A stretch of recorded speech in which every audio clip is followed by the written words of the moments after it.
देवउठनी एकादशी कथा। देव उठानी एकादशी व्रत कथा।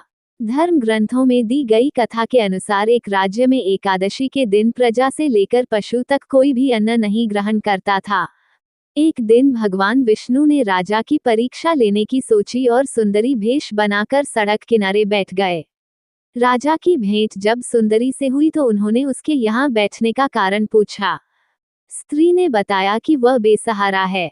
राजा उसके रूप पर मोहित हो गए और बोले कि तुम रानी बनकर मेरे साथ महल चलो। सुंदर स्त्री के राजा के सामने शर्त रखी कि ये प्रस्ताव तभी स्वीकार करेगी जब उसे पूरे राज्य का अधिकार दिया जाएगा और वह जो बनाए राजा को खाना होगा। राजा ने शर्त मान ली। अगले दिन एकादशी पर सुंदरी ने बाजारों में बाकी दिनों की तरह अन्न बेचने का आदेश दिया। मांसाहार बनाकर राजा को खाने पर मजबूर करने लगी। राजा ने कहा कि आज एकादशी के व्रत में तो मैं सिर्फ फलाहार ग्रहण करता हूँ। रानी ने शर्त याद दिलाते हुए राजा को कहा कि अगर ये तामसिक भोजन नहीं खाया तो मैं बड़े राजकुमार का सिर धड़ से अलग कर दूंगी। राजा ने अपनी स्थिति बड़ी रानी को बताई।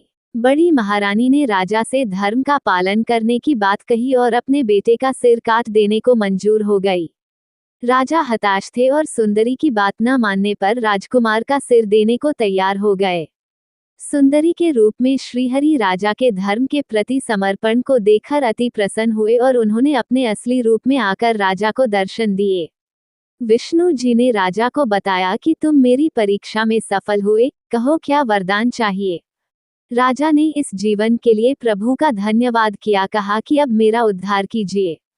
राजा की प्रार्थना श्रीहरि ने स्वीकार की और वह मृत्यु के बाद बैकुंठ लोक को चला गया।